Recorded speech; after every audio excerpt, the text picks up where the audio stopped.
बैठ जाइएगा। देखिएगा, आज का जो हमारा टॉपिक है, ये टॉपिक एक आम व्यक्ति को भी जानना जरूरी है। ये टॉपिक आप जो पढ़ते हैं उसको भी जानना जरूरी है। टॉपिक है बीजेपी का इतिहास। बीजेपी पार्टी कब बनी, कैसे बनी, इसके इतिहास पे चर्चा करेंगे।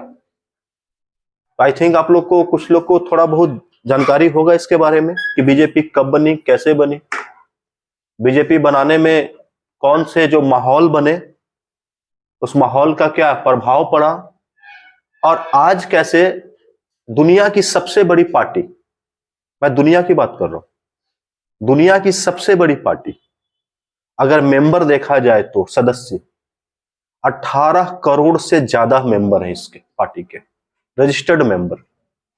दुनिया में इतना बड़ा कोई भी देश का कोई भी पार्टी नहीं है। 2015 में सोचिए, चाइना का पॉपुलेशन हमसे ज्यादा है, और चाइना की जो टॉप पार्टी है कम्युनिस्ट पार्टी ऑफ चाइना, उस पार्टी का टोटल मेंबर आज के डेट में 9 करोड़ के आसपास है। बात समझ रहे? और हमारे देश के जो बड़ी पार्टी, इसका मेंबर कितने हैं? 18 करोड़। तो आज हम दुनिया, इतनी बड़ी पार्टी जब हमारे घर में है, हमारे देश में है, इसके बारे में जानना जरूरी है ना। आज दिन आप मोदी का बात करते हैं, आज दिन अमित शाह की बात करते हैं, आज दिन योगी की बात करते हैं, लेकिन इस पार्टी का इतिहास बहुत कम लोगों को पता कि पार्टी बना कैसे।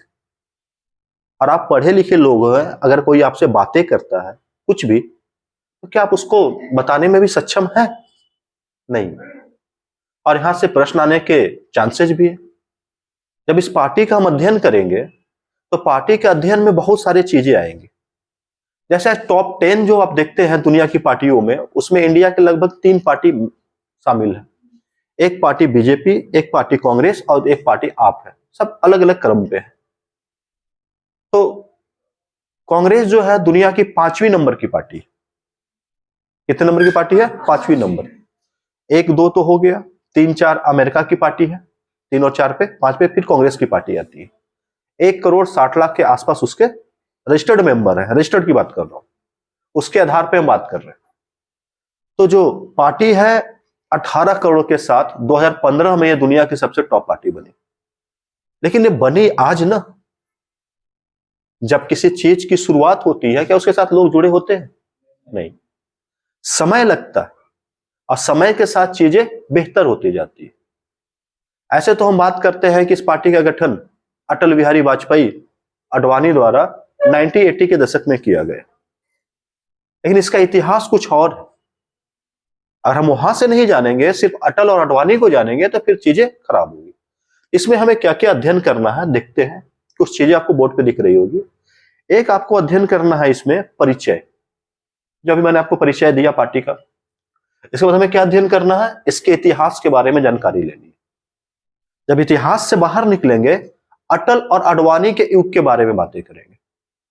जब वहां से बाहर निकलेंगे तो नरेंद्र मोदी और अमित शाह के युग की बात करेंगे। अभी कौन सा युग चल रहा है? नरेंद्र मोदी और अमित शाह का युग। हम एक युग धारा में इसको देखते हैं, ठीक है। तो हम शुरुआत जो करने वाले हैं, हम शुरुआत करने वाले हैं इसके इतिहास से। तो इतिहास में हम यहां से शुरू करेंगे। 2 व्यक्ति है। एक व्यक्ति का नाम क्या है? श्यामा प्रसाद मुखर्जी, और एक व्यक्ति का नाम क्या है? पंडित दीनदयाल उपाध्याय। ये दोनों के बारे में हम जानकारी लेंगे। और पहले हम किसका बात करेंगे? श्यामा प्रसाद मुखर्जी। देखिएगा, श्यामा प्रसाद मुखर्जी जो थे, ये फ्रीडम फाइटर थे। फ्रीडम फाइटर समझते हैं? इसका आपका डेट ऑफ बर्थ इनका दिया हुआ होगा। आप डेट ऑफ बर्थ से समझ सकते हैं कि कहां लगे हुए थे फ्रीडम फाइटर में। 6 जुलाई 1901, 1901 में इनका जन्म हुआ। गुलामी का दौर था, इन्होंने गुलामी देखा और फ्रीडम फाइट किया। कांग्रेस पार्टी के साथ जुड़े। कांग्रेस जिसका गठन 1885 में हुआ था, डफरिन के समय में। कई लोगों ने मिलकर 72 प्रतिनिधि उस समय जुटे थे, उन्होंने पार्टी का गठन किया था। तो Shyama Prasad Mukherjee was a member of Congress. जब देश आजाद हुआ 1947 15 अगस्त को, तो भारत में एक मंत्रिमंडल बना हुआ था। क्या बना था? मंत्रिमंडल। नेहरू जी प्रधानमंत्री बने, और उस मंत्रिमंडल में इनको वाणिज्य और उद्योग मंत्रालय मिला। मुझे इंडस्ट्री मिनिस्टर थे ये श्यामा प्रसाद मुखर्जी। लेकिन इनका कुछ मोटिव था। ये आरएसएस के साथ जुड़े हुए व्यक्ति थे। आरएसएस जानते हैं ना, कभी उस पर एक टॉपिक पे हम चर्चा करेंगे बाद में, आरएसएस क्या है। तो आरएसएस से जुड़े व्यक्ति थे ये। इनके मोटिव साफ था। 2-3 मुद्दे पे ये बात करना चाहते थे। मैं मुद्दा आपको बताता हूं। एक मुद्दा जो ये बात करना चाहते थे, एक मुद्दा इनका साफ था कि इंडिया से जो 370 जो आप सुनते हैं, धारा 370 है जो बार बार आपको सुनने को मिल रहा है, ये 370 धारा को हटाया जाए, इसके अगेंस्ट थे ये। क्योंकि धारा जो थी जम्मू एंड कश्मीर को अलग स्टेटस देती थी, और अलग स्टेटस के कारण जम्मू एंड कश्मीर का अलग वजीर आला यानी पीएम होता था। वहां के मुख्यमंत्री को क्या कहा जाता था? प्रधानमंत्री कहा जाता था। एंड पार्ट ऑफ इंडिया, और हम पीएम वहां के क्या बोल रहे हैं? पीएम। और साथ में एक आर्टिकल और जोड़ दिया गया था धारा वहां पे 35 पे। तो सब मिल करके क्या करता था? उसे इंडिया से थोड़ा सा अलग रखता था।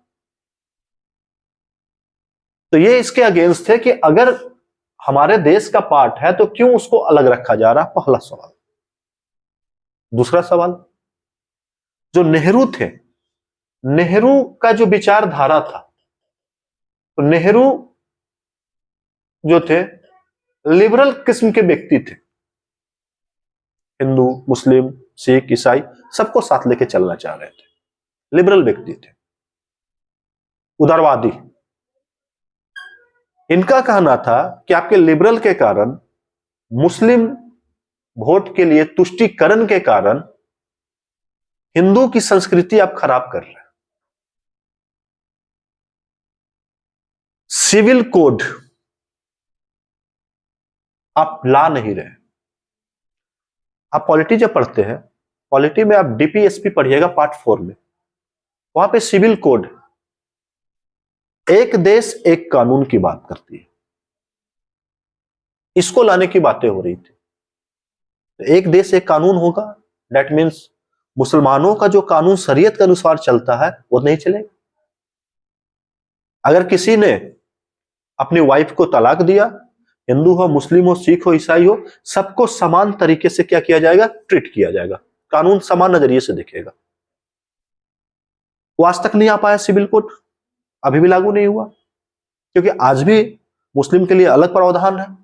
क्रिमिनल केसेस छोड़कर जो कल्चरल केसेस होती है, जो उनके समाज के अंदर की जो केसेस होती है, उसका अलग सिस्टम है, अलग प्रावधान है, अलग ट्रीट होता है। तो एक इसके खिलाफ थे, एक सिविल कोड चाहते थे, सिविल कोड की बात करते थे, मांग करते थे। और क्या मांगे करते थे वो?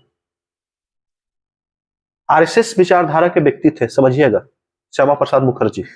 अब मैंने आपको फोटो दिखाया, इन बातों से वो आगे बढ़ रहे थे। अब इसी बीच में क्या हुआ? एक व्यक्ति है लियाकत, क्या नाम है? लियाकत। और एक व्यक्ति कौन है? नेहरू। ये पाकिस्तान के और ये भारत के, दोनों के बीच एक संधि हुई, लियाकत नेहरू समझौता या नेहरू लियाकत समझौता कहते हैं इसे। इस समझौते में क्या हुआ? पहला पॉइंट ये कि जब बंटवारा हुआ 1947 के समय, तो बंटवारे के समय कुछ लोगों ने चुना कि मैं पाकिस्तान में रहूंगा, और कुछ लोगों ने क्या चूज किया? हिंदुस्तान में रहूंगा। बंटवारा पाकिस्तान ने मांगा था कि मैं एक पाकिस्तान बनाऊंगा और वहां पे एक मुस्लिम संप्रदाय को बसाऊंगा जो मुस्लिम मान है। इंडिया ने अपने आप को लोकतंत्र घोषित किया और इंडिया ने यहां पे सबको जगह दिया, चाहे वो पाकिस्तान का मुस्लिम हो या पाकिस्तान का हिंदू है, सबको कबूल किया। लेकिन क्या हुआ? आपने एक मूवी देखा होगा, गदर, देखा? मूवी जब स्टार्ट होती है तो ट्रेन में क्या होता है? इलासे, इधर से हमला, उधर से हमला, मतलब ट्रेन क्या भर के आ रहे थे? लाशों से भर के आ रहे थे। लोग आपस में लड़ गए, दंगे हो गए, बहुत सारे कारण थे दंगे के, अलग से बात करना है, आपका चैप्टर है उसमें पढ़ना है आपको, इंडिया आफ्टर 47 में आपको पढ़ना उसको। तो यहां पे क्या हुआ कि कई लोगों की प्रॉपर्टी लूट ली गई। अब जो मान के चलिए इंडिया में है लोग, वो किसी के प्रॉपर्टी पे कब्जा कर लिया, जो पाकिस्तान में है लोग उसने किसी के प्रॉपर्टी पे कब्जा कर लिया। एक दूसरे की प्रॉपर्टी को दिया जा सके, उसका प्रॉपर्टी को कोई कब्जा ना करे, इसके लिए लियाकत और नेहरू के बीच एक समझौता हुआ था। और इसके द्वारा भारत में भी एक अल्पसंख्यक आयोग बनाया गया और पाकिस्तान में भी अल्पसंख्यक आयोग बनाया गया। तो पाकिस्तान में अल्पसंख्यक कौन था? हिंदू। भारत में अल्पसंख्यक कौन थे? मुस्लिम है, सिख है, ईसाई है, ये सब अल्पसंख्यक है। बहुसंख्यक एक ही होता है, उसके बाद सब क्या होते हैं? अल्पसंख्यक। जब वो अल्पसंख्यक थे तो वहां भी ईसाई अल्पसंख्यक, तो उनके लिए बनाया गया आयोग ताकि उनको कोई अगर दिक्कत हो तो काम किया जा सके। इसी समझौता के खिलाफ कौन चले गए? श्यामा प्रसाद मुखर्जी। और उन्होंने पार्टी से इस्तीफा दे दिया, मंत्री थे, और पार्टी से इस्तीफा देकर एक नई पार्टी बनाई, जनसंघ। कौन सी पार्टी बनी? जनसंघ। अब जब जनसंघ बनी, हम बातें करते हैं, जब जनसंघ बनी तो जनसंघ ही बीजेपी की शुरुआत है, इतना जानिए। जनसंघ क्या है? बीजेपी की शुरुआत है। देखिएगा, पार्टी का पूरा नाम था भारतीय जनसंघ। ये पार्टी बनी। उन्होंने इस्तीफा कब दिया? नेहरू लियाकत समझौते के बाद 1950 में, जब दोनों के बीच समझौता हो गया। उनको लगा कि पार्टी अलग बेसिस पे है, मेरा सोच अलग है। क्या योगी और अमित शाह का सोच, योगी और ओवैसी का सोच एक जैसा हो सकता है? अगर दोनों एक पार्टी में कर दिया जाए तो कैसा लगेगा? योगी और ओवैसी को एक पार्टी में डाल दिया जाए तो क्या लगेगा? विचारधारा की लड़ाई हो जाएगी, आइडियोलॉजी की लड़ाई हो जाएगी, दोनों में से कोई एक ही पार्टी में टिकेगा। सेम यहां पे हुआ, और जो ये हुआ, ये पार्टी बनी, इसका डेट है 21 अक्टूबर 1951। ठीक है, 21 अक्टूबर 1951। अभी बीजेपी नहीं बना, बीजेपी की बनने की शुरुआत हो रही है। और बीजेपी का अगर इतिहास देखें तो बीजेपी का इतिहास यहां से शुरू होता है। तो ये पार्टी बन गई। इस पार्टी में जब पार्टी बनी, उसी टाइम यहां पे जो मेंबर थे इसके, अटल बिहारी आडवाणी, ये सब क्या थे? ये पार्टी जब बनी है उस समय से संस्थापक मेंबर है इसके, जो नाम सुनते हैं आप। साथ में पंडित दीनदयाल उपाध्याय, जो पिकअप ने देखा था। तो पंडित दीनदयाल उपाध्याय जो थे, काफी तेज किस्म के व्यक्ति थे, काफी तेज थे वो। जैसे ही श्यामा प्रसाद मुखर्जी का देहांत होता है, पार्टी की कमान किसके हाथ में जाएगी? दीनदयाल उपाध्याय, वो पार्टी के अध्यक्ष बनते हैं। तो श्यामा प्रसाद मुखर्जी ने बोला था कि जब इसकी पहली बैठक हुई थी पार्टी की, जब पहली मीटिंग हुई थी सम्मेलन में, उन्होंने साफ एक चीज बोला था, इसमें टोटल 15 पॉइंट्स पारित किए गए थे, 15 प्रस्ताव पारित किए गए। इन प्रस्तावों में 7 प्रस्ताव जो था रखने वाले व्यक्ति थे, पास वाले में पंडित दीनदयाल। और पंडित दीनदयाल के बारे में श्यामा प्रसाद मुखर्जी ने साफ साफ बोला है, यदि मेरे पास 2 दीनदयाल हो जाए, कहां सो रही है क्या? मेरे पास 2 दीनदयाल हो जाए तो मैं पूरे भारतीय राजनीति का नक्शा बदल दूंगा। आगे 2 दीनदयाल मिलते हैं और भारतीय राजनीति का नक्शा बदलता है। जो कांग्रेस एक मुस्त अकेला था, हर जगह शासन में था, बदला कि नहीं बदला? तो जब श्यामा मुखर्जी के बाद दीनदयाल ने संभाला कमान को, वो लेकर पार्टी को चलते रहे कि किसी तरीके से पार्टी को हमको क्या करना, आगे बढ़ाना है जनसंघ को। अब पंडित दीनदयाल के बारे में कुछ जानकारी है आपको? थोड़ी बहुत भी, कुछ भी उनके बारे में कोई बता सकता है? क्या बनाया? हिंदू विश्वविद्यालय बनाया। और कुछ? और कुछ? थोड़ा बहुत भी, कुछ भी। अभी किसी जंक्शन का नाम पढ़ा है? कौन सा जंक्शन का पढ़ा है? मुगल सराय। जिस दिन नाम बदला गया, आपने सोचा उसका नाम आखिर पंडित दीनदयाल उपाध्याय जंक्शन क्यों पड़ा? कुछ तो सोचा होगा? नहीं सोचा। पंडित दीनदयाल उपाध्याय की हत्या मुगल सराय जंक्शन पे हुई थी, जब वो भारतीय जनसंघ पार्टी के अध्यक्ष थे उस टाइम। और बीजेपी का ओरिजिन कहां से है? यहां से। तो बीजेपी उनके नाम पे तो कुछ तो परिवर्तन करेगी ना। गवर्नमेंट ने क्या किया? नाम बदला। इसके पीछे की कहानी बहुत सारी चीजें। तो यहां पे जो पंडित दीनदयाल आते हैं, तो 1953 में इनका देहांत हुआ था। मुखर्जी का देहांत कब हुआ था? 1953 में। और 1953 में ही पंडित दीनदयाल क्या बन गए? पार्टी के अध्यक्ष। पार्टी को अच्छे से लेके चल रहे थे, काम कर रहे थे। अब जब ये पार्टी को लेके चल रहे थे, तो इनकी अगुवाई में 1967 का चुनाव, पार्टी बनी है तो चुनाव लड़ेगी ना, ये ऐसी रहेगी। तो 1967 में इस पार्टी ने चुनाव लड़ा, कांग्रेस भी लड़ा, सब कोई लड़े। और इस पार्टी ने 1967 में लोकसभा के 35 सीट जीती। काफी है कि कम है? आज एक पार्टी है, आप, उसका ओरिजिन हो रहा है, उदय हो रहा है। वो हो सकता है भविष्य में कहीं पे यह पढ़ाया जाए कि आप आज दुनिया की सबसे बड़ी पार्टी बन गई है, और आपका उदय कब हुआ था? ऐसे ऐसे हुआ था। तो आप भी तो लोकसभा में कुछ सीटें जीत रही है, हर एक विधानसभा में कुछ सीटें जीत रही है। तो किसी भी पार्टी का जो ओरिजिन होता है वो धीरे धीरे होता है। तो श्यामा प्रसाद मुखर्जी ने पार्टी को वहां तक पहुंचा दिया कि 35 सीट वो जीत सके। यहां पे जीता इन्होंने। अब 1968 में, बस इसके एक साल बाद, फरवरी का माह था, अब फरवरी आने वाला है, 1968 में श्यामा प्रसाद मुखर्जी, सॉरी, दीनदयाल उपाध्याय की हत्या मुगल सराय पे कर दी जाती। तो पार्टी में अब कौन बचा? कौन आपको दिख रहा पार्टी में इनके बाद? अटल और आडवाणी। अब यहां से दूसरा युग शुरू होता। तो हम आते हैं, बात करते हैं वहां पे। देखिएगा, पूरी तरह से हम पार्टी को जोड़ेंगे। देखिएगा, श्यामा प्रसाद मुखर्जी, देखिए, बोला ना फरवरी में इनकी हत्या हुई, ठीक है। अब एक सेकेंड अध्याय शुरू होगा यहां से बीजेपी का, बीजेपी बनने का। अभी आपने क्या देखा, क्या बना अभी तक? भारतीय जनसंघ। क्या बीजेपी बना?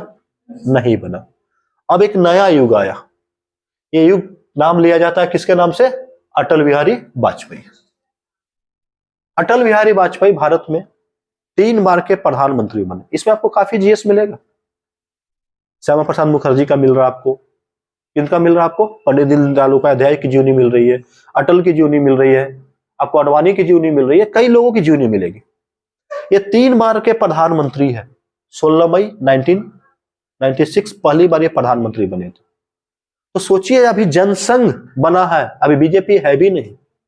यानी भविष्य में बीजेपी बनेगा और बीजेपी की कमान किसके हाथ में जाएगी? इनके हाथ में रहेगी। तो इनका व्यक्तित्व बड़ा सरल व्यक्तित्व है और विलक्षण प्रतिभा के धनी व्यक्ति थे। कवि भी थे, अच्छी कविता बोलते थे, और इन्होंने पार्टी को रूट पे काम किया, जड़ पे काम किया। तो पार्टी के जड़ पे इन्होंने काम करना शुरू किया। अब जब इनका जो सफर शुरू होता है, तो ये 1968 से, ये जो हमारे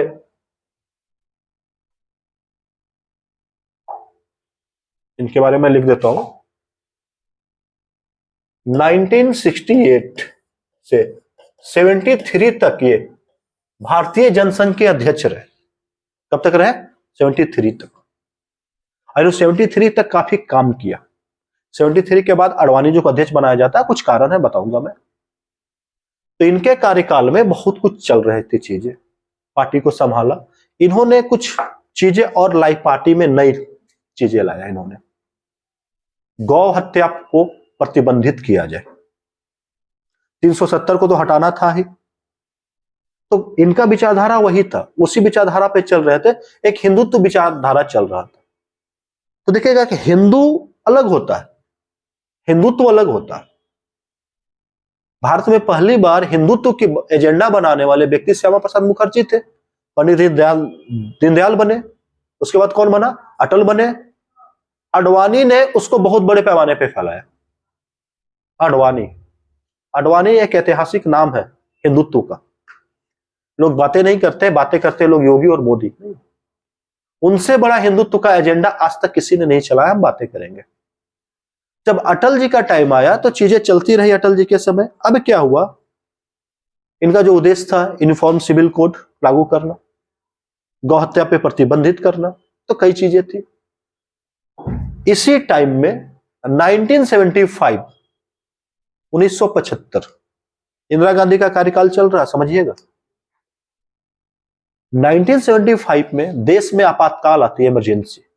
कभी सुना आपातकाल के बारे में? अभी सब आप लोग नए हैं, शायद नहीं पता हो। आपातकाल का मतलब था सारी ताकत सीधे पीएम के हाथ में, पुलिस मिलिट्री के हाथ में सारी पावर चली गई। सारे जो भी थे एजेंसियां, सबके ताकत को छीन लिया गया। इसके खिलाफ मोरारजी देसाई भारत के प्रधानमंत्री बने हैं 1977 में। मोरारजी देसाई ने इसके खिलाफ एक आंदोलन चलाया। उस समय जेपी आंदोलन चल रहा था, उसी में मोरारजी देसाई साथ में थे, जयप्रकाश आंदोलन। और बिहार और झारखंड, जो बिहार एक में था, यहां से आंदोलन काफी आगे बढ़ा है।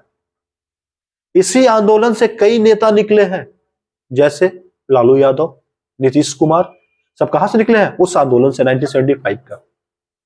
सबको जेल भेजा गया, सब जेल में शामिल हुए गए, कुछ लोग छूटे। कई कारण थे इमरजेंसी लागू करने के। कुछ कहानियां, रोचक कहानियां इंदिरा गांधी की, उसमें पढ़ना है आपको। अभी जानिए आपातकाल क्या होता है। आपातकाल में पुलिस जिसको चाहे गिरफ्तार करके जेल में डाल दे। आपके मौलिक अधिकार को छीन लिया गया, राइट टू स्पीच आपका समाप्त हो गया। तो कई चीजें इस तरह से चल रही थी। अब इसमें क्या हुआ? एक मौका था जनसंघ के पास। जनसंघ क्या करेगी? विपक्ष के साथ जाएगी या नहीं जाएगी? बताइए। विपक्ष में है ना, क्लियर सोच के बोलिए, विपक्ष के साथ जाएगी कि नहीं जाएगी? जाएगी।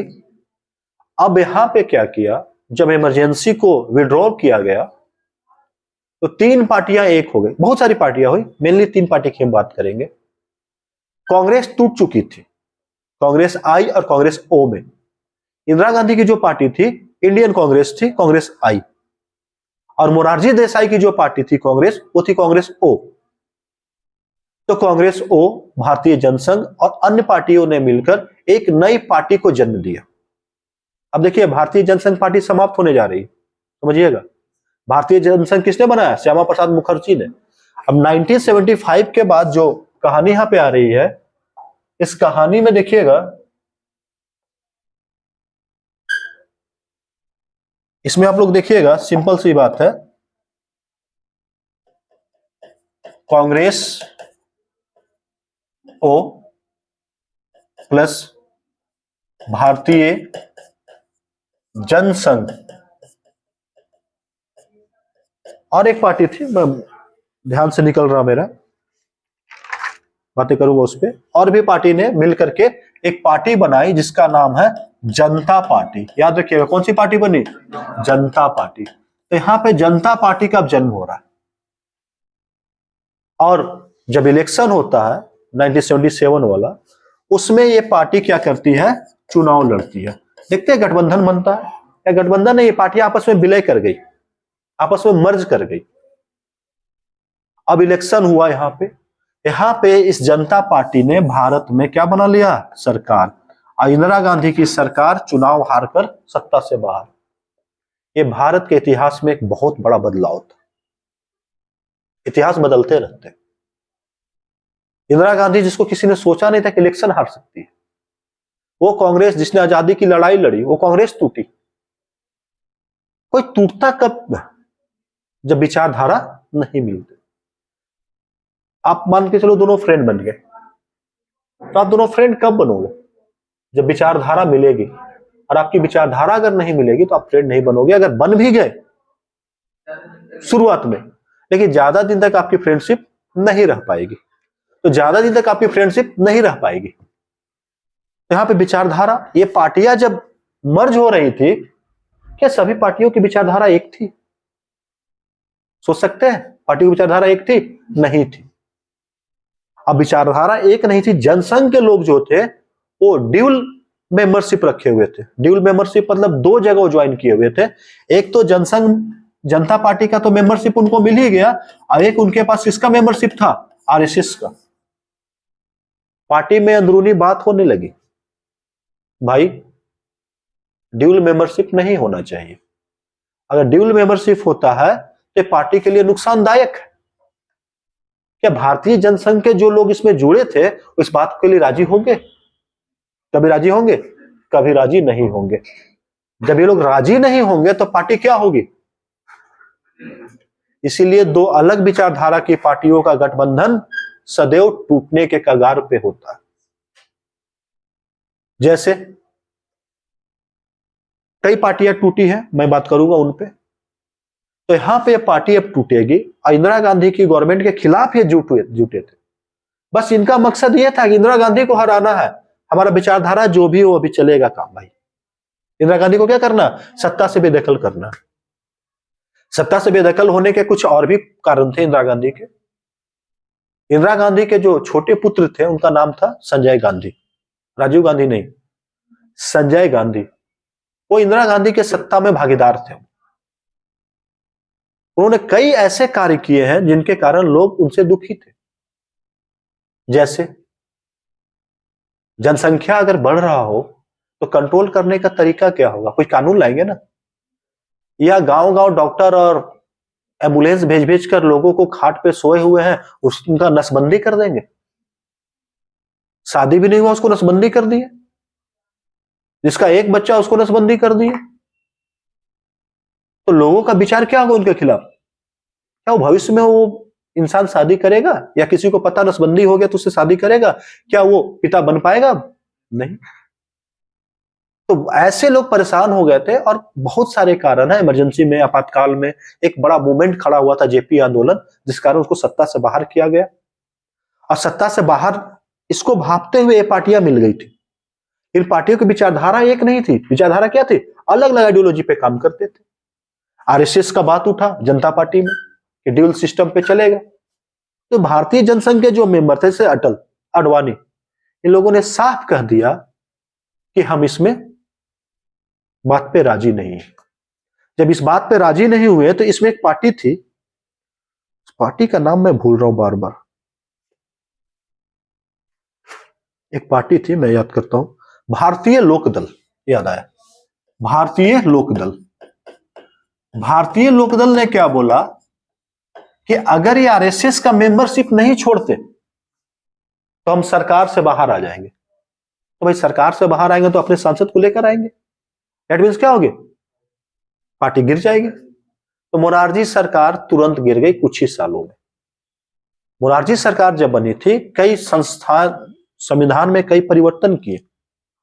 आप पढ़ेंगे संविधान संशोधन है, बहुत बड़ा संविधान संशोधन जो इंदिरा गांधी ने किया था, उस संशोधन में कई परिवर्तन यहाँ पे किया गया। बातें करेंगे हम उसमें, सर बात करेंगे आपसे। ये तो सरकार गिर गई, फिर से इलेक्शन हुआ। जब फिर से इलेक्शन होगा तो फिर समस्या अब आएगी। विचारधारा अलग थी, ये सरकार गिर गई, सरकार गिरी तो सरकार ने फिर से इलेक्शन में पार्टिसिपेट किया। इनको ज्यादा सीटें नहीं मिली, इनको लगभग 31 के आसपास सीट मिली। हाँ 31 सीट ही जीत पाई जो कभी गवर्नमेंट में थी, और 31 सीट जीत पाए। दैट मींस आपको जनता ने क्या किया? नकार दिया।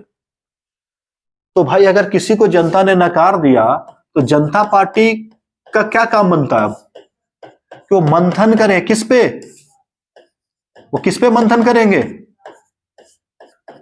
हार पे। अगर आपका रिजल्ट नहीं हो रहा तो आप मंथन करेंगे ना कि कोचिंग ने पढ़ाया कि नहीं पढ़ाया, या मैंने पढ़ा या नहीं पढ़ा। मंथन तो करोगे ना। तो मंथन जब करोगे तो कुछ तो पॉइंट बाहर आएगा। तो मंथन में एक पॉइंट बाहर आया, ये जो ड्यूल मेंबरशिप था, यहां पे ड्यूल मेंबरशिप पहले भी बात उठ रही थी, इस ड्यूल मेंबरशिप के कारण पार्टी लॉस में जा रही है। यहां पे बोला गया कि या तो जनता पार्टी का मेंबरशिप ले या किसका ले? आरएसएस का। दोनों में से किसी एक का मेंबरशिप में आपको रहना है। तो जो भारतीय जनसंघ का जो विंग इसमें शामिल हुआ था, उसका अधिकांश नेता इसके खिलाफ चले गए और उन्होंने पार्टी से अलग एक पार्टी बनाने की अब बात कर ली। अगुवाई किया इसका अटल बिहारी वाजपेयी ने। अटल बिहारी वाजपेयी ने अगुवाई किया इसका। और यहां पे एक नई पार्टी का जन्म होता है, एक नई पार्टी का उदय होता है, जिसका नाम है भारतीय जनता पार्टी। देखिए कहानी है ना, जुड़ा हुआ है ना। क्या माइंड में आया कैसे जुड़ा हुआ है श्यामा प्रसाद मुखर्जी की पार्टी से भारतीय जनता पार्टी? श्यामा प्रसाद मुखर्जी के ही पार्टी के मेंबर जनता पार्टी से अलग होकर क्या बनाने जा रहे हैं? भारतीय जनता पार्टी। तो बड़ा ठीक ठाक सा चीजें समझ में आ रहा है आपको? क्लियर चल रही है चीजें? चल रही है ना? तो भारतीय जनता पार्टी का अब जन्म होगा, और भारतीय जनता पार्टी का जब जन्म होगा तो भारतीय जनता पार्टी का जन्म हुआ तो इसकी विचारधारा भी कुछ होगी। अब ये पार्टी का जन्म हुआ 1980 में, 1980 में। डेट था इसका 6 अप्रैल। ये याद रखिएगा, कभी भी क्वेश्चन पूछ सकता है पीटी में। कितना डेट था? 6 अप्रैल 1980। अब इस पार्टी में कौन कौन थे? अटल अडवाणी लीडरशिप में। तो इस समय इस पार्टी का, बीजेपी का पहला अध्यक्ष कौन बना? कौन बना? अटल बिहारी, अटल बिहारी वाजपेयी। ये पहले अध्यक्ष बन गया पार्टी का। अब नई पार्टी है, पार्टी तो नई हो गई, और नई पार्टी, ये पार्टी शुरुआत में अपने विचारधारा के साथ थोड़ी सी भटकी, जो अभी की विचारधारा। इन्होंने एक सामंजस्य स्थापित करने को सोचा। जैसे कांग्रेस एक लिबरल पार्टी है, शुरुआत में लिबरल पार्टी बनना चाह रही थी, तो इन्होंने एक मिश्रित विचार को लाया, जिसमें ज्यादा हिंदुत्व तो नहीं था, ज्यादा कुछ नहीं था, मिलाकर विचार को पेश किया। लेकिन भारतीय जनता ने इस विचार को नकार दिया पूरी तरह से। क्या किया? इस विचार को नकार दिया। जब भारतीय जनता ने इस विचार को नकार दिया, तो भारतीय जनता कहां पे नकारती है किसी को विचार को? बताइए पीछे। भारतीय जनता किसी के विचार को कहां नकारेगी? बताइए थोड़ा सा। नहीं पसंद आए तो क्या पसंद नहीं आता उसमें?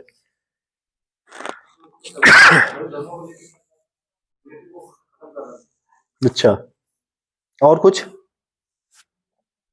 और कुछ? और बोलिए कोई कुछ। कुछ मैं सुनना चाह रहा हूं, कुछ अच्छी चीज सुनना चाह रहा हूं कि कोई भी जनता किस माध्यम से किसी की विचारधारा को नकारती? वोट के माध्यम से। मैं ये सुनना चाहता था, वोट के माध्यम से। तो अगला इलेक्शन जब होता है, अगले इलेक्शन 1984 के आसपास जो इलेक्शन हुआ, इसमें भारतीय जनता पार्टी को मात्र कितनी सीटें मिली है? कोई बता सकता है? बोलिए कितनी सीटें मिली? 2। राइट। कितनी सीटें मिली? 2 सीट। अब सोचिए, जो भारतीय जनसंघ पार्टी उतने सीटों पे थी, आज कहां आ गई? 2 सीट पे सिमट कर। ये तो बार बार उठता है कि हम 2 से आज 303 पे है। आज कितना सीट है बीजेपी का? 303। आज कितने सीट है? 303। ये 2 से 303 पे बढ़े, तो क्या 303 एक दिन में बढ़ा जा सकता है? समय लगेगा ना। क्या समय लगेगा? क्या करेंगे ऐसा कि 303 पे पहुंचेंगे? और क्या अमूलचूल परिवर्तन हुए पार्टी के विचारधारा में। ये पार्टी की विचारधारा यहां पे जो थी, तो यहां पे जब बने थे तो गौ हत्या पे प्रतिबंध, सिविल कोड, ये तो पूरा ना घिसा पीटा चीज चल रहा था ना। कहीं है राम मंदिर जिसपे पार्टी कायम हुई? बाद में दिख रहा राम मंदिर? नहीं दिख रहा। आएगा, पार्टी खड़ी होगी, राम मंदिर के मुद्दे पे पार्टी खड़ी होगी। कहां से मुद्दा आएगा, कैसे ये मुद्दा आएगा? अभी तो हम अटल की जीवनी पढ़ रहे हैं। तो अटल ने क्या किया? अटल के समय ये समस्याएं आ गई, तो काफी दिक्कत हुई, पार्टी हार गई, चिंतन हुआ, तो पार्टी एक नई विचारधारा पे आएगी। तो नई विचारधारा लाने के लिए नया अध्यक्ष बनाना पड़ेगा। अगले अध्यक्ष बनते हैं कौन? अडवाणी। पूरा नाम क्या था? कियारा अडवाणी। तो कियारा अडवाणी और लाल कृष्ण अडवाणी का कोई रिलेशन नहीं है आपस में, पहला चीज नहीं है, ठीक है। अडवाणी जी जो थे आरएसएस के व्यक्तित्व वाले व्यक्ति थे, और पार्टी में शुरुआत से जुड़े हुए थे। ये अध्यक्ष बने, एक नया दौर शुरू हुआ। ये जो थे पूर्णतः हिंदुत्व विचारधारा के व्यक्ति थे। इन्होंने अपने जो चीजें हैं उसमें हिंदुत्व की चीजों को जोड़ा, काफी बेहतरीन ढंग से जोड़ा। यहां से पार्टी ने एक चीज भापा, और एक कारण और थी 2 वोट आने का, इंदिरा गांधी की हत्या हो गई थी। वोट बोल रहा हूं 2 सीट आने का, इंदिरा गांधी की हत्या हो गई थी। तो जब भी किसी की हत्या हो जाती है ना, तो एक लहर वोट मिलता है, लहर चलता है उसके साथ, संतावना का वोट मिलता है। राजीव गांधी खड़े थे, उनके पुत्र थे, संतावना का वोट मिला उनको और वो इलेक्शन जीत गए। और आज तक इतिहास में सबसे ज्यादा सीट लाने वाली पार्टी राजीव गांधी की गवर्नमेंट है। वो सबसे 400 प्लस सीटें आई थी। अभी बीजेपी कितनी सीट है? 303। और बीजेपी और उसके गठबंधन को मिला दिया जाए तो आसपास 353 के आसपास होता है, 353 के आसपास। लेकिन वो 435 के आसपास सीटें थी राजीव गांधी की गवर्नमेंट की। एक बहुत बड़े मार्जिन से आज तक किसी गवर्नमेंट ने सरकार बनाई है यहाँ पे, तो राजीव गांधी की गवर्नमेंट है। उससे ज्यादा ना इंदिरा गांधी के समय में आया, ना नेहरू के समय में आया, ना है मोदी के समय में आया। अब देखते हैं योगी के टाइम में क्या होगा, और योगी आएंगे कि नहीं आएंगे कौन जानता है। क्योंकि बीजेपी एक वामपंथी पार्टी, दक्षिण वामपंथी पार्टी, राइट विंग की पार्टी है। और राइट विंग को बोला जाता है कि अपने सोच को लेकर आक्रामक होते हैं। राइट विंग वाला अक्सर एक मुद्दा को उठाते, उसी मुद्दा पे चलते हैं, जाति वाली मुद्दा, धर्म वाला मुद्दा। जैसे ओवैसी राइट विंग का है, उनका क्या है, पूरा एजेंडा क्या है उनका? इस्लाम। बीजेपी का पूरा एजेंडा क्या है? तो कभी आप उम्मीद कीजिएगा कि इसका हिंदुत्व का एजेंडा समाप्त हो जाए, पार्टी समाप्त हो जाएगी, तो कभी छोड़ेगा? नहीं छोड़ेगा। तो चीजें बदलती रहेगी। तो यहां पे जब बातें होती है अडवाणी की, अडवाणी 1986 में पार्टी के अध्यक्ष बने और 91 तक के पार्टी के अध्यक्ष रहे अडवाणी जी। बीजेपी का जन्म हुआ 1980 में, और 1986 6 सालों तक अध्यक्ष कौन रहा? अटल। 1986 में कौन चेंज हो गया? अडवाणी। तो अब कमान किसके हाथ में गया पार्टी का? किसके हाथ में गया? अडवाणी। थोड़ा हम अडवाणी जी को भी देख लेते हैं, कैसा दिख रहे हैं बेचारे। हमेशा मुस्कुराते रहते थे, मुस्कुराहट काफी अच्छी थी, और बहुत शानदार व्यक्तित्व के धनी व्यक्ति थे। प्रधानमंत्री बनना चाहते थे, इनकी भी इच्छा थी, हर व्यक्ति की इच्छा होती है। अगर आप पढ़ाई करने निकले हैं तो आपका सबसे बड़ा एग्जाम क्या होता है? यूपीएससी। तो लोगों की इच्छा होती है कि यूपीएससी पास करें, और जो व्यक्ति राजनीति करता है उसकी इच्छा क्या होती है? प्रधानमंत्री बने। नहीं बन पाते, कोई कुछ लिमिट सीटें हैं, प्रधानमंत्री का सीट तो एक ही है, यूपीएससी में तो हजारों सीट आते हैं। तो वो व्यक्ति बनता है जिसमें आपका व्यक्तित्व या जो भी हो बड़ा होता। अडवाणी ने जब प्रधानमंत्री बनने की बातें आ रही थी पार्टी में, अडवाणी ने किसको प्रोजेक्ट कर दिया था? अटल बिहारी वाजपेयी को। इतना बड़ा व्यक्ति सोच सकते हैं। और जब ये मोदी जी के गुरु हैं, नरेंद्र मोदी के गुरु कहे जाते हैं, पॉलिटिकल गुरु, सुन लीजिएगा बात। भारत में 2 व्यक्ति ऐसे हुए जो बहुत बड़ा काम किए। वो प्रधानमंत्री चाहते तो बन सकते थे, लेकिन उन्होंने पद को नहीं लिया। बता सकते हैं कौन कौन? अमित शाह, सोनिया गांधी, कांग्रेस की पार्टी की अध्यक्ष थी वो, उनकी अगुवाई में इलेक्शन जीता गया था। उन्होंने मनमोहन सिंह को क्या बनाया? पीएम। तो चाहती तो बन सकती थी। महिला जितना बड़ा बलिदान दे सकती है ना, दुनिया में उतना बलिदान कोई नहीं दे सकता। एक महिला के बलिदान से ज्यादा बलिदान दुनिया में कोई नहीं दे सकता। मां का बलिदान, क्या उससे बड़ा बलिदान कोई है? नहीं। अगर महिलाओं को चांस दिया जाए तो महिलाएं दुनिया में इतना ज्यादा झंडा गाड़ देगी कि फिर भारत और आगे निकलेगा। लेकिन क्या है, भारत में महिलाओं को उतना चांस नहीं दिया जाता। एक प्रधानमंत्री महिला बनी थी, इंदिरा गांधी, आयरन लेडी के नाम से फेमस है। पाकिस्तान में चढ़ाई कर दी, ताकत था, डरती नहीं थी किसी से। लास्ट यूपीएससी एग्जाम में जो पिछले साल वाला रिजल्ट है, टॉप 3 कौन थी? लड़कियां थी। उनके पिता ने मौका दिया ना। मौका चाहिए। हम पार्लियामेंट में देखते हैं ज्यादातर कौन बैठते हैं? मेल है, फीमेल बहुत कम है। कोई सीट नहीं दिया गया उनको। हाँ, लोकल बेसिस पे लोकल गवर्नमेंट में उनको सीटें निर्धारित की गई है, लेकिन पार्लियामेंट में सीट निर्धारित है नहीं। तो करना चाहिए, सरकार को देखना चाहिए, लेकिन नहीं किया जाता। तो बहुत सारी बातें हैं अडवाणी जी के बारे में, हम तो पूरा बात नहीं कर पाएंगे अडवाणी जी का। ये व्यक्ति बहुत बहुत उम्दा किस्म का व्यक्ति था, बहुत अच्छा व्यक्ति था। अंत में पार्टी ने इनको साइडलाइन कर दिया, साइड हटा दिया। काफी उस समय जब न्यूज आ रहा था, जो जो चीजें घट रही थी, लोगों को बुरा लगा, लेकिन एक पार्टी बड़ी बन रही थी। कुछ बड़ा बनाने के लिए कुछ चीजों को साइड करना पड़ता है। आपको ही आईएएस बनना है, जेपीएससी बनना है, यूपीएससी में अफसर बनना है, बीपीएससी में अफसर बनना है, तो कुछ चीजें जो आपके लाइफ में बहुत अच्छी होगी उसको छोड़ना पड़ेगा, हटना पड़ेगा आपको वहां से। जो आपका टाइम खाता हो, जो आपको माइंड को डाइवर्ट करता हो, वो कोई भी हो सकता, लड़का भी हो सकता, लड़की भी हो सकती है। कोई लड़का का फ्रेंड है, कोई लड़का, वो घर गया, उसको बोलेगा चल भाई घूम कर आते, सिनेमा देख के आते, दैट मीन्स आपका वो टाइम बर्बाद कर रहा है। वो आपके आसपास का नहीं है, उसको कहीं और होना चाहिए, उसको वहां होना चाहिए जहां पे उसको पढ़ाई लिखाई से मतलब नहीं, ऐसा ग्रुप होना चाहिए।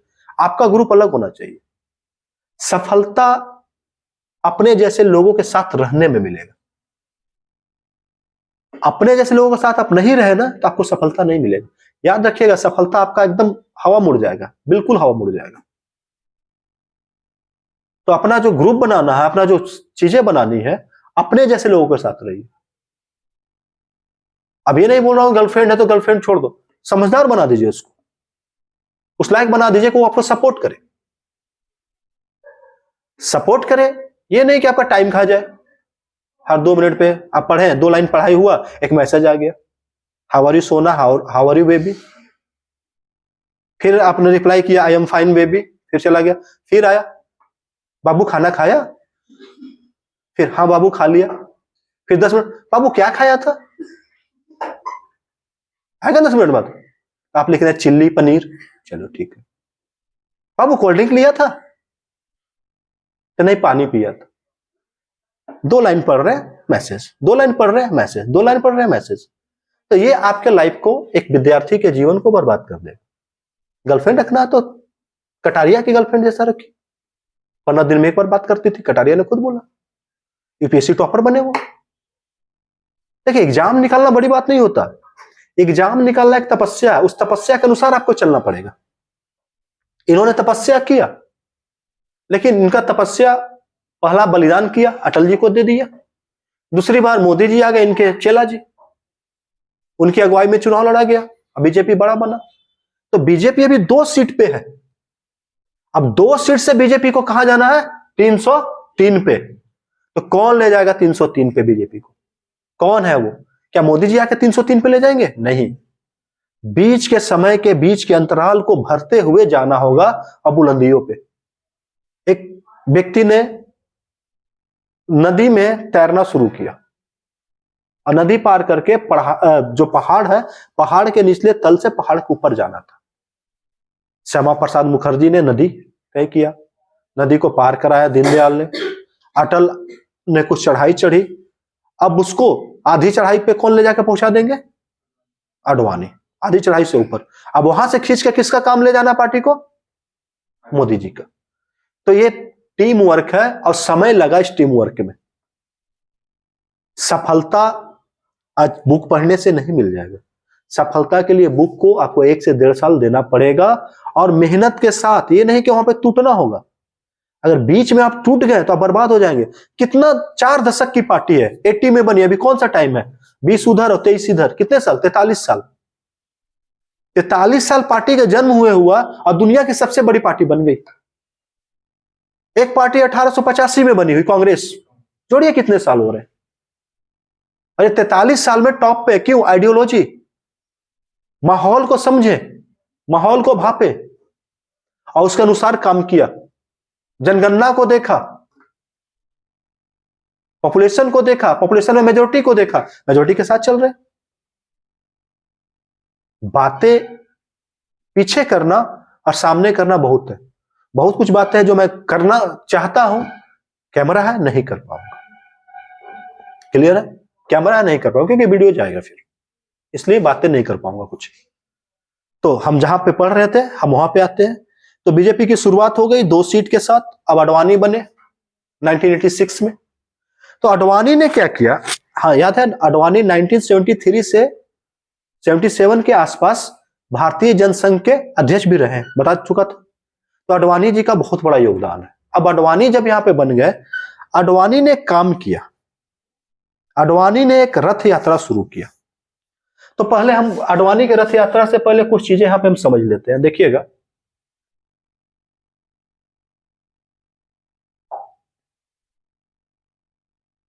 बीजेपी बड़ा कैसे बना, बीजेपी की बड़ी बनने की कहानी को हम शुरू करते हैं। 2 मुद्दे आए बीजेपी के हाथ में। एक मुद्दा बीजेपी के पास आया बाबरी मस्जिद का। कौन सा आया? बाबरी मस्जिद का, ये मुद्दा आया। और एक मुद्दा आया राम मंदिर का। 2 मुद्दे हैं ये, बात समझिएगा, दोनों को एक मुद्दा में नहीं जोड़ सकते, ये 2 मुद्दे हैं। बाबर ने एक मस्जिद बनवाया था बहुत पहले अपने कार्यकाल में, और ये कहा गया कि उसको, राम का जो मंदिर था उसको तोड़कर यहां पे एक मस्जिद बनाया गया, ये बनाया गया। तो अब यहां पे क्या बनना चाहिए? राम मंदिर बनना चाहिए। दोनों अलग अलग मुद्दे हैं। तो इसके लिए तो फिर भाई कानूनी प्रक्रिया से गुजरना पड़ेगा, बहुत सारी चीजें होगी, और कानूनी प्रक्रिया से गुजरते गुजरते कई साल लगेंगे। लेकिन पार्टी को तो बेसलाइन खड़ा करना था, पार्टी को तो आगे बढ़ना था। तो पार्टी अब क्या करे? तो इस मुद्दे को उठाने वाला का नाम था विश्व हिंदू परिषद, बीएचपी। अभी भी है, बीएचपी ने उठाया। अब बीजेपी को समझ में आ गया कि अगर हम इसके साथ जाएंगे, हिंदुत्व के मुद्दे के साथ जाएंगे, तो हम आगे बढ़ेंगे। क्योंकि देखे थे पिछले बार 36 सीट भी जीत चुकी थी, आज 2 पे है ये। इन्होंने इसमें अपना समर्थन दे दिया। क्या किया? इसमें समर्थन दे दिया अडवाणी ने, अध्यक्ष थे। अब जब समर्थन इन्होंने दे दिया, तो समर्थन के बाद क्या हुआ कि मैं 80 की बात कर रहा हूं, 1980 दशक की बात कर रहा हूं, 1986 से दशक की। ये मुद्दा इतना बड़ा होते गया, इतना बड़ा होते गया, इतना बड़ा होते गया कि एक समय ऐसा आया कि इन्होंने एक रैली शुरू की अपनी, जिसे हम रथ यात्रा बोलते हैं। क्या बोलते हैं?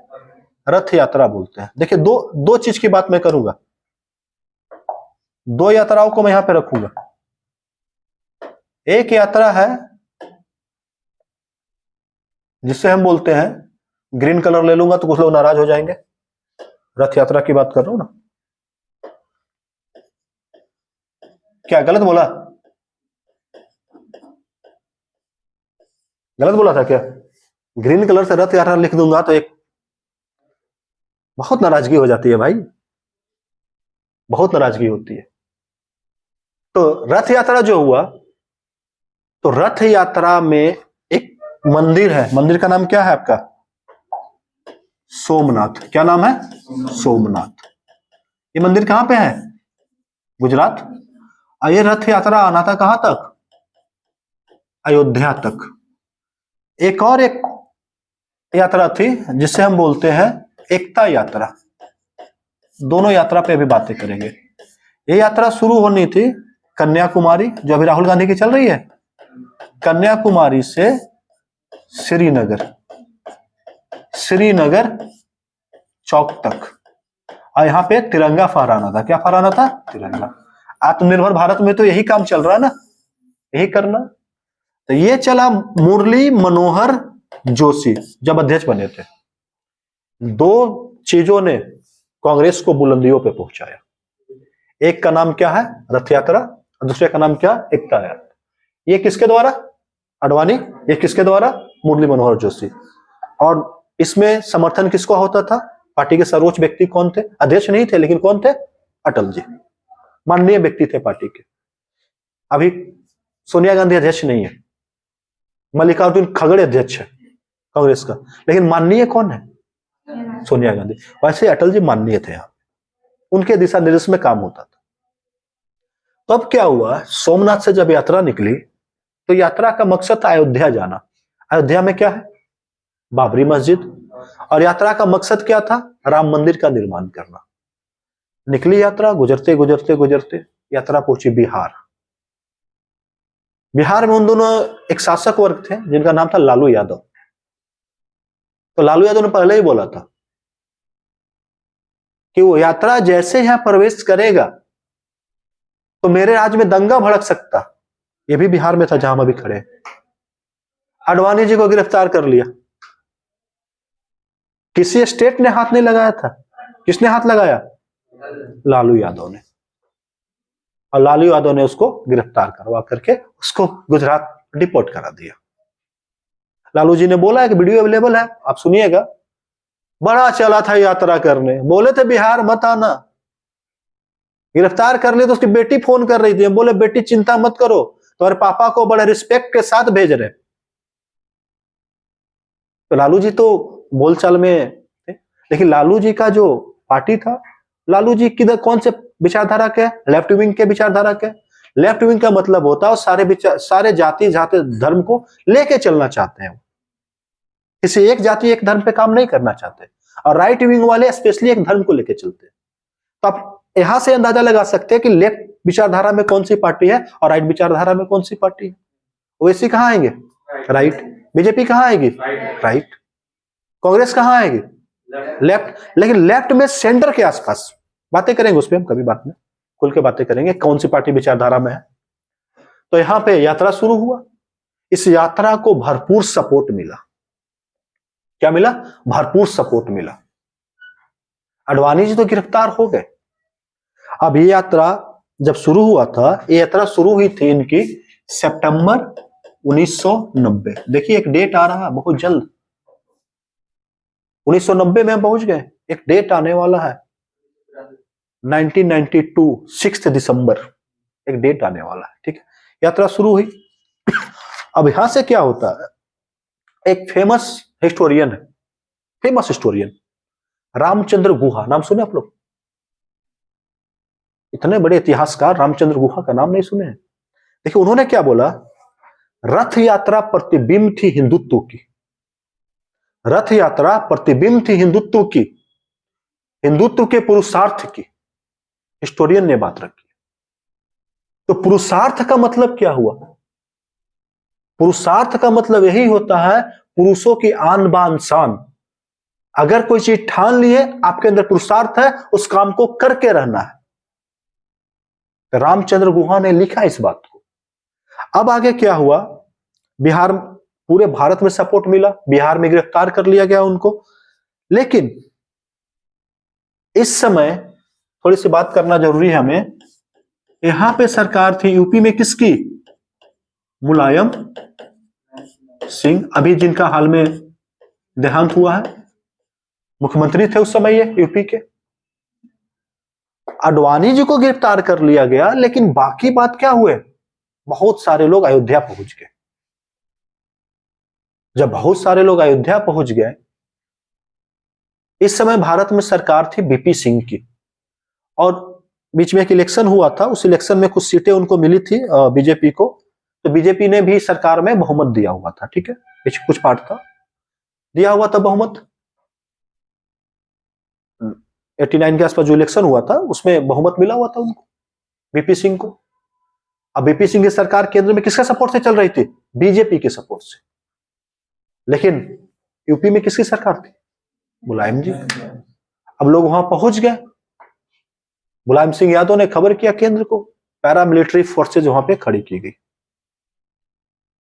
इनको कहा गया कार सेवक। इनके ऊपर गोलियां चलने लगे। कई लोग जो जन्म से हिंदू थे, जो पहुंचे थे अयोध्या पे राम जन्मभूमि के आस में कि राम मंदिर बनेगा, लड़ने तो नहीं आए थे, अपना सपोर्ट दिए आडवाणी को, लोग पहुंचे। मुलायम सिंह यादव की सरकार ने वहां पे गोलियां चलवा दी, बहुत सारे लोग मारे गए। अब सपा कैसी पार्टी है? लेफ्ट विंग की पार्टी है, तो क्या हिंदुत्व को सपोर्ट करेगी वो पूरी तरह से खुलकर? नहीं करेगी। तो गोली चलना तो तय था। अब गोली चल गई, अब गोली चली तो बहुत सारे लोग मारे गए। इस पे गुस्सा होकर बीजेपी ने क्या किया, अपना बहुमत वीपी सिंह सरकार से वापस ले लिया। केंद्र की सरकार गिर गई। तो केंद्र की सरकार गिर गई तो फिर से इलेक्शन होगा, इलेक्शन होगा। तो 1991 में अगला इलेक्शन हुआ। देखिए 1991 में क्या हुआ, अगला इलेक्शन, और बीजेपी यहां पे 120 सीटें जीती। देखिए 2 से कहां पहुंच गई, बीच में तो और भी था कुछ, 120 पे क्या उत्थान हो रहा है कि नहीं बीजेपी का। और मुद्दा क्या चल रहा है, हिंदुत्व। मुद्दा क्या चल रहा है, हिंदुत्व। यानी ये पार्टी राइट विंग की पार्टी है, हिंदुत्व पे डिपेंड पार्टी है, और इसका एजेंडा यही था, हिंदुत्व को जितना आगे करेंगे हमारी सीटें उतनी बढ़ेगी। तो जैसे जैसे लोग आएंगे, हो सकता है योगी आए तो और सीटें बढ़ जाए। यहां पे कुछ भी असंभावनाएं या संभावनाएं व्यक्त हम नहीं कर सकते, कुछ भी हो सकता है, होने के लिए कुछ भी हो सकता है। तो 1991 में 120 सीटें हो गई। अब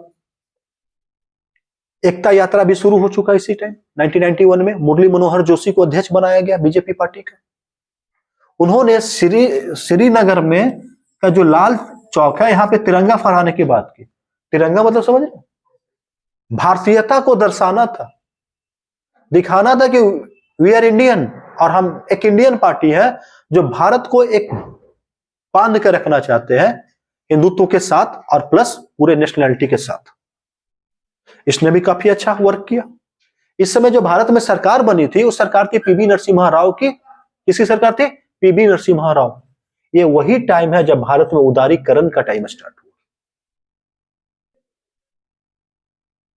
ग्लोबलाइजेशन का टाइम शुरू हुआ, वैश्वीकरण का समय शुरू हुआ। भारतीय मार्केट खुल गए दूसरे देशों के लिए। इकोनॉमिक्स में पढ़ना उसको। अब यहां पे जो ये सारी घटनाएं घट रही थी, इसी बीच में कुछ चीजें और यहां पे आने लगी। तो आपका ये हो चुका था, लेकिन यहां पे क्या हुआ था, जब एक डेट अब आने वाला है, एक बहुत बड़ा डेट, उस पर हम बात करेंगे अगले डेट पे, 6 दिसंबर। किस डेट पे बात करेंगे, 6 दिसंबर 1992। यहां से बीजेपी काफी आगे बढ़ी। ये जो जगह था बीजेपी को, अभी तक क्या बीजेपी का कोई प्रधानमंत्री बना है, नहीं। इस घटना ने, ये ऐसा दशक था, 90 का दशक ऐसा था कि यहाँ पे अस्थिर सरकार, अस्थिर नहीं थी। सरकार बन रही थी, गिर रही थी, सरकार बन रही थी, गिर रही थी। पीवी नरसिम्हा राव के बाद तो कई सरकार आई और कई सरकारें गई। देवगौड़ा की सरकार आपने सुना होगा, इंद्र कुमार गुजराल की सरकार आपने सुना होगा, वीपी सिंह की सरकार पहले ही गिर चुकी थी, अटल बिहारी वाजपेयी की सरकार बनी, गिरी। तो कई सरकारें बनी, कई सरकारें गिरी, यहां पे कई घटनाएं हो रही थी।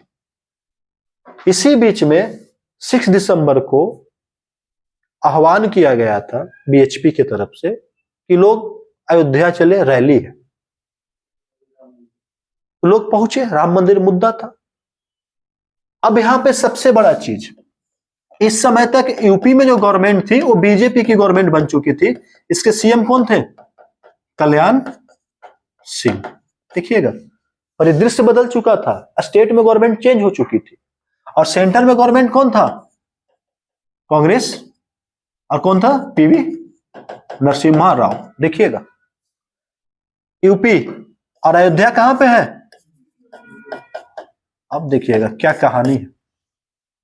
लोग पहुंच गए, कहा गया कि वहां पे भाषण दिया गया। जो भाषण दिए गए उस भाषण में अटल जी का नाम आता है, उस भाषण में अडवाणी जी का नाम आता है। इनके ऊपर ब्लेम भी लगा। एक कमेटी थी, मनमोहन सिंह, जस्टिस मनमोहन सिंह। ये मनमोहन सिंह, तो जो कमेटी थी यहाँ पे, कमेटी ने बाद में उनको कसूरवार भी बताया लोगों को। साथ में टोटल 68 लोगों का कसूरवार बताया था कि भाषण के चलते यहाँ पे भड़की चीजें, ठीक है। तो अब यहाँ पे देखिएगा कि क्या हुआ।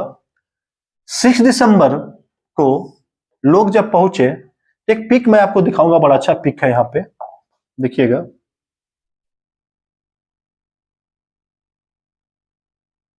ये देखिएगा राम जन्मभूमि आंदोलन। ये पिक शायद थोड़ा फटा हुआ है, धुंधला सा है, पूरा दिख नहीं रहा होगा। ये ईंट देख रहे हैं, जहां पे ईंट आपको हाथों में दिख रही है, ये जो ईंट आपको हाथों में दिख रही है, ये ईंट जो है बाबरी मस्जिद की ईंट थी। लोग कब उग्र हो गए, लोगों ने कब मस्जिद को तोड़ना शुरू किया, कोई जानकारी नहीं थी। सेंटर से फोन आया, ये कहा जाता है, मैं नहीं कह रहा हूं, कल्याण सिंह की सरकार जो कि बीजेपी की सरकार थी, इसको रोका जाए, इन्होंने गोली चलाने का आदेश नहीं दिया। इससे पहले वाली गवर्नमेंट ने क्या किया था? गोली चलवाया, लोग मारे गए, सरकार से हट गई, अगले इलेक्शन में साफ हो गए वहां से। कल्याण सिंह ने कुछ कार्रवाई नहीं किया और देखते देखते देखते बाबरी मस्जिद समाप्त हो गया। मतलब ऐसा तोड़ा गया बाबरी मस्जिद को कि फिर यहां पे कुछ दिखा ही नहीं। अब इससे जो हिंदुत्व मुद्दा था, जो लोगों के मन में कि ये पार्टी जो है, ये पार्टी कुछ कर सकती है, ये पार्टी कुछ आगे बढ़ सकती है। अब जब भी इलेक्शन आए, बीजेपी ने अपने जो मैनिफेस्टो जारी होती है, एक पत्र जारी किया जाता है इलेक्शन से पहले, उसमें राम मंदिर को मुद्दा बनाया कि हमारी गवर्नमेंट जब भी आएगी हम राम मंदिर बनाएंगे। देखिए, एक कदम और आगे बढ़ी हिंदुत्व को लेकर, राम मंदिर को लेकर, और चीजें बढ़ती गई, कारवा बढ़ते गया। और एक समय ऐसा आया कि भारत में अटल बिहारी वाजपेयी के नेतृत्व में गवर्नमेंट बनी। तो हमने अभी आपको दिखाया था, अटल बिहारी वाजपेयी के नेतृत्व में जब गवर्नमेंट बना था, तो 6 मई से 1 जून तक वो सरकार रही। कब? 1996 में। ये सारे मुद्दों के कारण लोगों के मन में जो सोचते थे, लोगों को बताया गया चीजें, इस समय उतना ज्यादा ये सोशल मीडिया नहीं था, सोशल मीडिया इतना बड़ा व्यापक रूप से नहीं था। खबरें न्यूज से, समाचार पत्रों से, टीवी चैनलों से प्रसारित होती थी, लोग सुनते थे, उसी के आधार पे चीजों को जज करते थे। एक तरफ बीजेपी मजबूत हो रही थी और दूसरी तरफ कांग्रेस क्या हो रही थी? कमजोर हो रही थी। तो एक चीज जानिएगा, अगर कोई मजबूत हो रहा तो दूसरा क्या होगा? उसके पहले कमजोर होते जाएगा, तभी तो मजबूत हो रहा। अब समस्या और आ गई, इलेक्शन हुआ और गवर्नमेंट बनी बीजेपी की। पहली बीजेपी की गवर्नमेंट आई 1996 में। कौन बना प्रधानमंत्री? अटल बिहारी वाजपेयी। लेकिन ये जो गवर्नमेंट थी, 60 गांठ की गवर्नमेंट थी। और एक साउथ की नेता थी जयललिता, आपने नाम सुना था, नहीं रही वो, स्वर्गीय जयललिता। उन्होंने कुछ दिन बाद ही पार्टी से अपना समर्थन वापस ले लिया था, तो अटल जी की सरकार गिर गई थी। तो अटल जी 3 बार प्रधानमंत्री बने, फिर 1998 में बने। लेकिन एक समय ऐसा आया,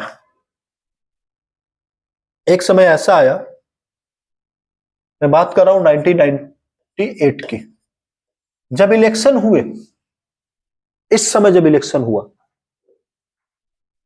Atal ji 3rd time PM बने। और ये पहली ऐसी गवर्नमेंट है इंडिया की, नन कांग्रेस गवर्नमेंट, गैर कांग्रेसी गवर्नमेंट, जिसने अपना कार्यकाल पूरा किया। समझ रहे? कार्यकाल जो विपक्ष में सरकारें बनी कांग्रेस की, किसी ने भी 5 साल का टर्म पूरा नहीं किया था। मतलब समझ में आ रहा? वो टिक नहीं पाई। पहली गवर्नमेंट जो टिक पाई वो 1998 में बनी, और कब तक रही? 2004 तक। और तब तक इससे पहले कुछ पार्टियों का उद्भव हो चुका था। एक बन चुका था एनडीए, और एक क्या बन चुका था? यूपीए, जिनका विचार लेफ्ट वाला था। कांग्रेस के नेतृत्व में उन्होंने क्या बनाया? यूपीए। और जिनका विचार राइट वाला था, उन्होंने बीजेपी के नेतृत्व में क्या बनाया? एनडीए। अब कांग्रेस और बीजेपी इलेक्शन नहीं लड़ती है, अब गठबंधन बना के इलेक्शन लड़ा जाता है। यह भी इलेक्शन जो हुआ था, किसमें हुआ था? गठबंधन की सरकार थी। शिवसेना, कोर हिंदुत्व पार्टी, अभी तो हाल में गड़बड़ हुई कुछ वहां पे, बीजेपी के साथ शुरुआत में जुड़ी थी एनडीए में, वो थी। बहुत सारे पार्टियों ने मिलकर, एक हमारे नीतीश सर है, कहां के हैं? उनका तो कोर ही नहीं समझ में आता, कभी इधर ढूल जाते हैं, कभी इधर ढूल जाते हैं, कभी इधर ढूल जाते हैं। बेचारे थोड़ा सा गोल टाइप हो गए। लालू जी आलू के साथ चलते थे, इन्होंने अपने आप को ही आलू बना लिया। ढुलमन रवैया है, कभी बीजेपी कभी कांग्रेस। तो ऐसी पार्टियों की विचारधारा समझ में नहीं आती। कभी कभी विचारधारा तो लिबरल रखते हैं, लेफ्ट का रखते हैं, लेकिन सत्ता में आने के लिए कहां चले जाते हैं? बीजेपी के साथ, राइट विंग के साथ। तो काफी काफी समस्या हो जाती है। अब देखिएगा, जब यहां पे समस्या हुआ तो एनडीए ने गवर्नमेंट बना लिया 1998 में। पूरा कार्यकाल पूरा किया। अब समझ रहे हैं बीजेपी कहां पहुंच गया? बीजेपी वहां पहुंच गई जहां से बीजेपी अपनी गवर्नमेंट बना सकती है और गवर्नमेंट बनाने के बाद अपने टर्म को पूरा कर सकती है। शुरुआत श्यामा प्रसाद मुखर्जी, पंडित दीनदयाल उपाध्याय, अटल बिहारी वाजपेयी, अडवाणी, मुरली मनोहर जोशी, होते होते अटल जी क्या बन गए? भारत के पहले गैर कांग्रेसी प्रधानमंत्री, जिन्होंने अपने टर्म को पूरा किया। क्या क्वेश्चन नहीं पूछ सकता पीटी में कि भारत का कौन सा प्रधानमंत्री है जो गैर कांग्रेसी होते हुए उसने अपना पहला टर्म पूरा किया? अब आते हैं थोड़ा आगे, लेकिन कुछ चीजें यहां पे अटल बिहारी वाजपेयी के टाइम में अटल बिहारी वाजपेयी ने सोचा पाकिस्तान के साथ हम मित्रता अपनाएं, बस सेवा शुरू किया, लेकिन बदले में हमें क्या मिला? कारगिल मिला। तो आगे बढ़े तो बीजेपी का फिर क्या हुआ कि अगले इलेक्शन में जो 2004 में इलेक्शन हुआ, कई कारण थे, यहां से फिर से कौन वापस आ गया? यूपीए की गवर्नमेंट आई। लोगों ने भरोसा जताया 2004 में, और 2004 में भरोसा जताया तो भरोसा अगले 10 साल के लिए जताया। 4 फिर अगला इलेक्शन, तो 2004 से 2014 तक यूपीए ने अपने 2 टर्म को पूरा किया। फिर ऐसा लगने लगा कि बीजेपी समाप्त हो रही है, सॉरी नहीं, बीजेपी समाप्त हो रही है, मैं सही बोल रहा हूं। इस टर्म में ऐसा लगने लगा कि बीजेपी क्या हो रही है? समाप्त हो रही है। बीजेपी अब नहीं उभरेगी। अटल बिहारी वाजपेयी जब 4 में इलेक्शन लड़ा गया तो अडवाणी जी के नेतृत्व में लड़ा गया था। किसके? अडवाणी जी के, एलके अडवाणी जी के नेतृत्व में। लेकिन ये पीएम नहीं बन पाए क्योंकि इलेक्शन हार गए। अगला पीएम कौन बनते हैं? अडवाणी। एक व्यक्ति ने भविष्यवाणी किया था, अडवाणी कभी पीएम नहीं बनेंगे, मैं लिख के दे रहा हूं, उसे लालू जी बोला। वीडियो अवेलेबल है, मैं सच पे बातें कर रहा हूं। उन्होंने साफ साफ बोला था कि ये कभी जीवन में प्रधानमंत्री नहीं बनेंगे, क्योंकि मैंने इनकी कुंडली चेक कराई है। अब कराए कि नहीं कराए उन्होंने बोल दिया, और बेचारे बने भी नहीं। अब क्या हुआ, पार्टी में 2000 के बाद कुछ नए लोग का प्रवेश शुरू हुआ। प्रवेश शुरू नहीं हुआ, नई विचारधारा आने लगी कि अब यंग ब्लड चाहिए, बूढ़ा ब्लड से अब काम नहीं चलेगा। 10 साल हमने गंवा दिया। तो अभी मैंने आपको बताया था एक एकता यात्रा, और एक और बताया था आपको रथ यात्रा। ये दोनों को अपने मंजिल तक पहुंचाने वाले एक व्यक्ति थे, जिसमें दोनों में उन्होंने भागीदारी लिया और इसका पूरा का पूरा आयोजन का जिम्मा उठाया। उनका नाम था श्री नरेंद्र मोदी या नरेंद्र दास मोदी। ये दोनों यात्राओं से जुड़े हुए थे, याद रखिएगा। जन्म इनका होता है, उस समय बॉम्बे था, गुजरात, बॉम्बे में था। एबीपी में थे, आरएसएस में जुड़े, आरएसएस से निकल के कहां पे आए? बीजेपी में आए। ये ड्यूल मेंबरशिप होता है। और पार्टी का एक माहौल जहां पे सरकारें बन रही थी, गिर रही थी, सरकार इनकी अपनी आई, ये भी साथ में क्या कर रहे थे? राइज कर रहे थे। और ये 2000 के दशक में जब इधर बीजेपी की गवर्नमेंट आई, उधर वो सीएम बने कहां के? गुजरात के।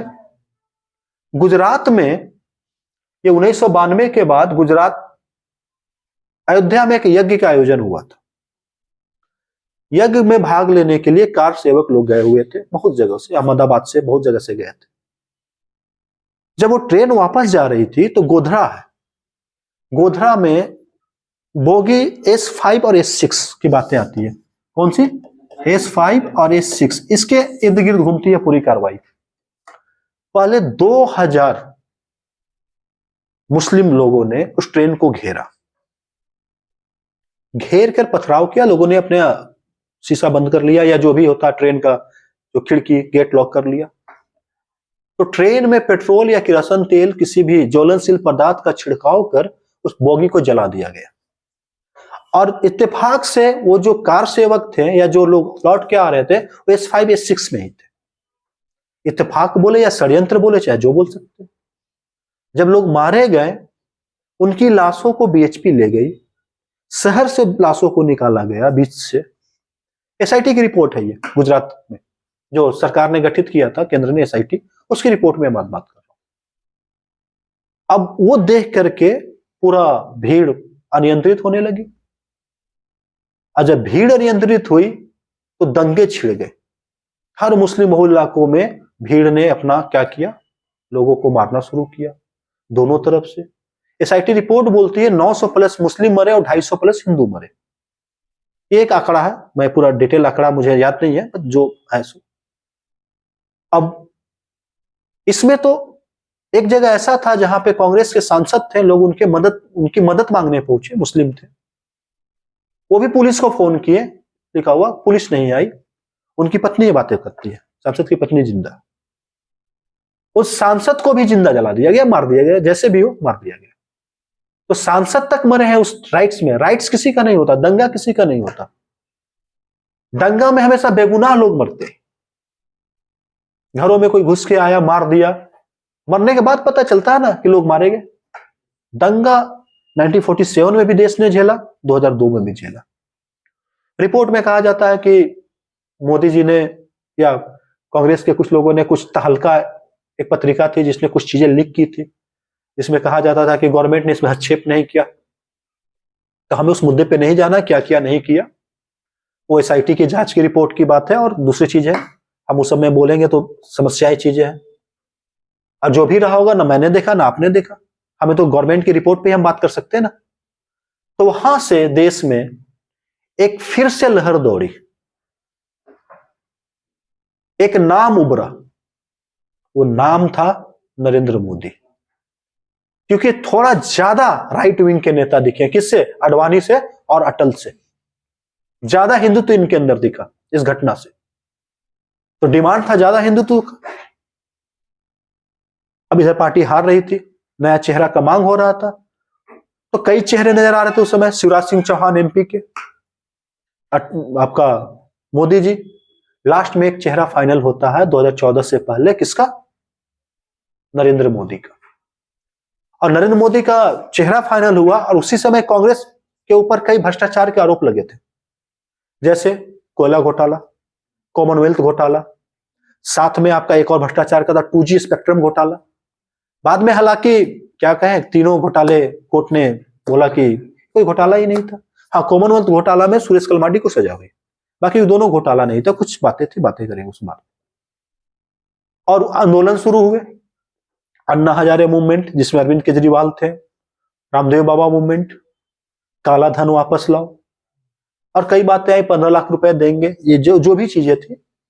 और पहले जिनका ग्राफ क्या था मोदी जी का? हिंदुत्व का। तो हम तो बातें करें बीजेपी का, तो 2014 में बीजेपी फिर राइज कर गई, और कांग्रेस क्या हो गई? लुढ़क गई नीचे। और जो लुढ़की अभी तक लुढ़की हुई है, उठ नहीं पाई, पता नहीं उठेगी कि नहीं उठेगी। तो ऊपर चला गया, 2014 में जीता। और जब 2019 में बीजेपी की पार्टी फिर से आई, तो 303 सीट जीत ली है। ऐतिहासिक जीत है ये उनका। अपने ही आंकड़ों को क्या किया? सुधार किया। राजीव गांधी का आंकड़ा नहीं छुपाए, लेकिन अपने आंकड़ों को क्या किया? सुधार किया। अब पार्टी में बातें हो रही है, एक टैगलाइन से फिर आए हैं पार्टी में योगी। योगी थोड़ा ज्यादा राइट है, किससे? मोदी से। राइट मतलब सही नहीं होता, राइट विंग उनसे ज्यादा सही है राइट विंग में। अब देखिए, मोदी की भी तो एक उम्र होगी, उनका भी तो कोई रिटायरमेंट का उम्र होगा, तो जब उम्र होगा तो भी रिटायर करेंगे। तो जो समस्याएं क्रिएट हुई, जो चीजें बनी, तो पार्टी के बारे में, जो पार्टी का जन्म हुआ, पार्टी ने काफी अच्छा काम किया। और पार्टी ने जो अपना अटल जी के बाद आडवाणी जी के टाइम में जो चीजों को रखा, उसी पे आज भी पार्टी कायम है। बात सुनते हैं ना, गौ हत्या प्रतिबंध करो, सुनते हैं ना। लेकिन पार्टी ने जो जो बातें रखी थी बीजेपी ने, उसने किया भी। आप देख लीजिए, धारा 370 है आज, ये तो शुरुआत से बातें की जा रही थी। राम जन्मभूमि बन रहा, हालांकि सुप्रीम कोर्ट का ऑर्डर पे बन रहा, लेकिन बन रहा ना। बीजेपी तो बता दिया कि मैंने भी काम कर दिया। दो एक जगह भी अपनी बातों को पूरा नहीं कर पाया है। यूनिफॉर्म सिविल कोड, वो जो आपका डीपीएसपी का पार्ट है, आई थिंक 44 में है, आज तक उस पे बातें नहीं हो पाई। उस पे बातें कब होगी? क्योंकि एक देश एक कानून लाना बहुत मुश्किल है। भारत विविधताओं का देश है।